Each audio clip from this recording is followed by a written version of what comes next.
شەی شەوکەتی حاجی موشیر یەکێک بوو لە تێکۆشەرانی ڕێوازی ڕاست و پێشکەوتنخوازی کوردایەتی کە لە سەرەتای تێهەڵچوون و دەستپێکردنی بە خەباتی سیاسی و پێشمەرگەیی ئەندامێک و کادرێک و فەرماندەیەکی بوێر و چاونەترس بوو لە خەبات و تێکۆشاندا بەو پێش کە هەڵگری هزێکی سیاسی بوو بڕوای بۆ بوو کە شەڕ و جەنگ تەنها شێوازێکە لە خەبات نەک تاکە شێواز بۆیە وەک کادرێکی سیاسی و پێشمەرگەی کامەڵ و قاڵەبووی ناوبۆتەی خەبات لەو شوێنەی پێویستی کردبێت کاری سیاسی بۆ و لە شوێنێکتر کادری پەیوەندی و پەرلەمانتار و لە شوێنێک کارگێڕی و لە شوێنێکیش دانوسان کادر و کۆتری ئاشتی بووە لەو کاتانەش کە دوژمنەکانی دۆزی کورد گوێی خۆیان ئاخنی بوو زمانی دیالۆگیان نەدەویست و لە ناوبردنی کورد و وێرانکردنی کوردستانیان کردوتە ئەولەوێتی خۆیان و زمانی چەکیان کردوتە تاکە زمانی لێک تێگەیشتن ئەوە بەورێکی بە هەڵمەت و پڵنگێکی چنگ بەگەڕی کوانووی خەبات و پێشمەرگەیی بووە ئەگەرچی لە سەروبەندی شەیدبوونیدا لێپستراوی مەکتەبی کۆمەڵایەتی بوو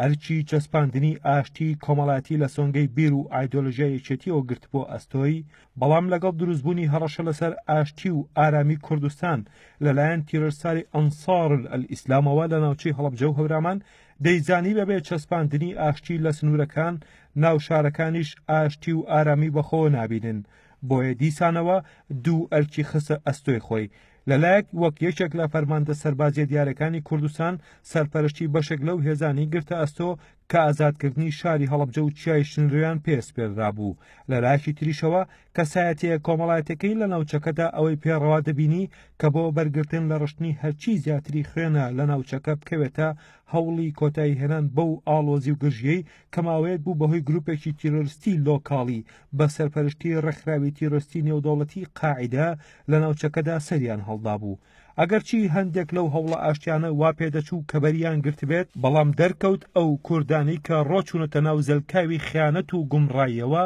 بە جۆرێک بەلاڕێدا براون لەلایەن گەورە تیرۆریستە عەرەب ئەفغانەکانەوە کە هەموو بنەماکانی دیالۆگ و دانوسانی ئاشتیش وەک فێڵ و بەشێک لە درێژەدان بە جەنگ بەکاردەهێنن بۆیە کە شەید شەوکەت لەگەڵیاندا کەوتە گفتوگۆ لە گوندی گامێشتەپە لە شەوی حەوت لەسەر هەشتی شوباتی ساڵی 2003 بەڵام ئەوان نامەردانە و دوور لە هەموو پرینسیپێک ئەو دەرفەتیان قۆستەوە لەگەڵ پێشمەرگەکانی هاوڕێیدا بە ناوەکانی سەردار غەفور سلێمان و حکمەت حاجی عوسمان و چوار هاوڵاتی تری هاوڵیان شەهید کرد و ئەو کۆترە سپیەی ئاشتیان شەڵاڵی خوێن کرد تیرۆریستانی ئەنسار ئیسلام بە شەیدکردنی کاکشەوکە توانیان زیانێکی گەورە لە یەکێتی و گەلی کوردستان بدەن بەڵام سەرکردە و فەرماندە و پێشمەرگەکانی هاوسەنگەری شەوکەتیان ڕق ئەستورتر کرد بەرامبەر ئەو ڕەوتە وەحشیگەر و تیرۆریستە و ئەوانەی دوای ئەوانیش بەڵام خۆشبەختانە لە کوردستان لە جیاتی شەوکەتێک و سەردارێک و حکمەتێک بە هەزاران هەزار ڕۆڵەی تری کوردستان